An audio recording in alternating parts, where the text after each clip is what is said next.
శ్రీమద్భాగవతంలోని 186వ పద్యం. కుంతీదేవి శ్రీకృష్ణుని స్తుతించుట. పురుషుండాట్యుడు ప్రకృతికి బరుడౌయయుడకిల భూత బహిరంతర్భాసురుడును లోకనియంతయు పరమేశ్వరుడైన నీకు ప్రణతులగు హరి. కృష్ణ, నీవు పురాణ పురుషుడవు, దేవాది దేవుడవు, ప్రకృతికి అవ్వడివాడవు, అనంతుడవు, సమస్త ప్రాణులలో వెలుపల లోపల వెలుగుతుండేవాడవు, విశాల విశ్వాన్ని నడిపే పరమేశ్వరుడైన నీకు నమస్కారములు. శ్రీమద్భాగవతంలోని 187వ పద్యం. ఇది వచన భాగంగా ఉంది. తెరచాటున వర్తించే నటునిలాగా మాయ అనే యవనిక మాటున వర్తించే నీ మహిమ అగోచరమైనది. పరమహంసలు, రాగద్వేషరహితులు, నిర్మల హృదయులు అయిన మునీశ్వరులు సైతం దర్శింపలేని పూర్ణ పురుషుడవైన నిన్ను సంసార నిమగ్నులము, జ్ఞానహీనులము అయిన మా వంటి వారం ఎలా చూడగలుగుతాం?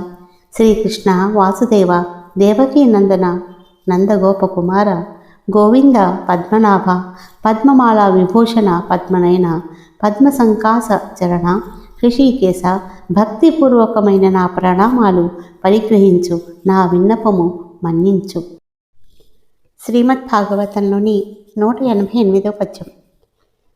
తనయులతోడనీ దహ్యమానం పగు జతుగృహం పంతును జావకుండా గురురాజు వెట్టించు ఘోర విషంపుల మారుతపుత్రుండు మడియకుండా ధాతరాష్ట్రుల సముద్గతి చీరలొలువంగ ద్రౌపది మానంబుదనగకుండా గాంగేయ కుంభజ కర్ణాది గనుల చేనా బిడ్డలని లోన నలగకుండా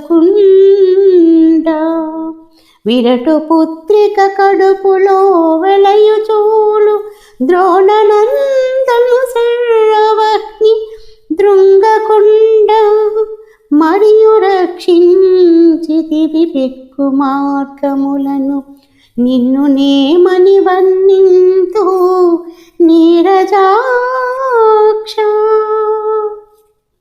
భగభగ మండుతున్న లక్క ఇంట్లో నా బిడ్డలు నేను కాలి భస్మమైపోకుండా కాపాడావు. దుర్యోధనుడు పెట్టించిన దుస్సహ విషాన్నాన్ని తిని చనిపోకుండా భీమసేనుణ్ణి రక్షించావు. దురహంకారంతో తుల్లిపడుతూ దుశ్శాసనుడు ద్రుపద రాజపుత్రి కట్టుబట్టలు ఒలుస్తున్న కష్ట సమయంలో నా కోడలు అవమానం పాలు కాకుండా ఆదుకున్నావు.